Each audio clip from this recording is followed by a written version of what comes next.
It's been a long 60 or so hours for many people in our area after Monday night's storms knocked out power to about 165,000 people.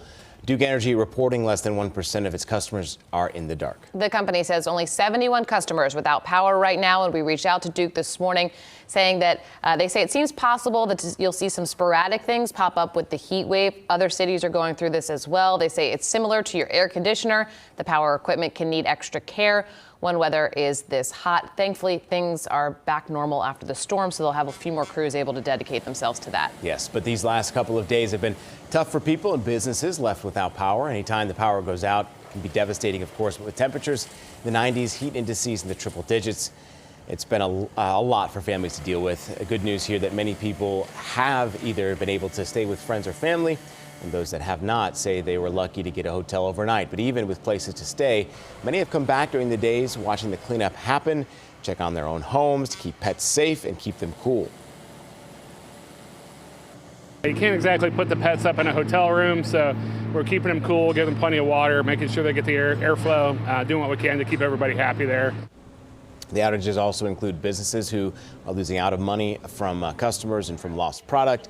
Virtually all businesses in Sims Square on Fields Erdel Road were closed yesterday. My Pet's Vet kept the doors open, running a generator, and gave enough power to run a fan and other electronic devices. We just are using our cell phones for internet to connect, so we're able to at least check people in and out, write prescriptions, and do kind of the basic needs. Grocery stores also had to get rid of some products. Jungle Gyms in Fairfield said it lost a lot of its softer chilled products. They'd rather be safe and get rid of it than be sorry. Also, in the height of that intense heat yesterday, several departments worked to put out a large fire in northern Kentucky at a facility. Yeah, that call came in for a semi-truck exploding. The flames spread to a nearby building. The smoke and high flames brought more than 5 fire departments to respond and put the fire out. It was already feeling like more than 100 degrees outside, and the firefighters were working tirelessly to calm those flames. Video shows the side of the semi-truck melted from the flames. Employees from Castellini Produce were evacuated immediately, and no injuries were reported. A house explosion in Madeira left one man badly hurt and an entire neighborhood shaken. We first brought you this story as breaking news yesterday morning. If you were with us, investigators think this blast may have been intentional, and they are saying that they think that the person inside potentially started this. Madeira fire crews responded to Apache Circle at about 1 in the morning. The explosion was in the back of the home and it trapped a man in the basement. They say he was severely injured, he couldn't move, and that rescuing him was a process.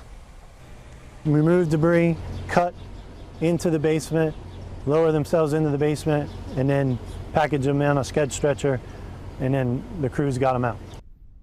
The original dispatch involved an intoxicated person and a possible natural gas leak. Then it was upgraded to a possible domestic violence call after a woman reported that 63-year-old Gary Kukendall had cut the gas main and threatened to blow up the home. A double shooting in Cheviot left an 18-year-old dead and sent another teenager to Children's Hospital. Police responded to a home on Dina Avenue shortly before 3:30 yesterday morning.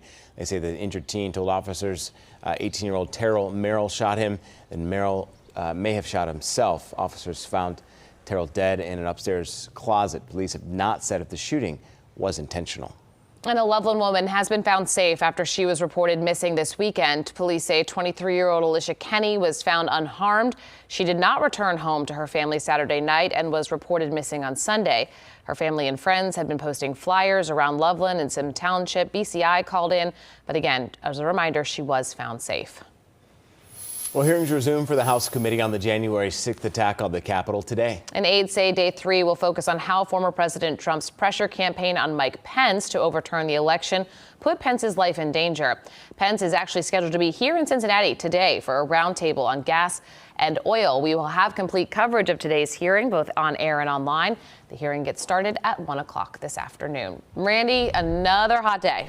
Again, you kind of know exactly what I'm going to say here. It's going to be hot and humid through the day. Right now, it feels like 78 degrees in Cincinnati. That feels like temperature will be into about 100 to 103 this afternoon. So as we take a look at the planner here, 9 a.m. 83. By noon, we're at 89, but those feels like temperatures by lunchtime already nearing 100 in the shade.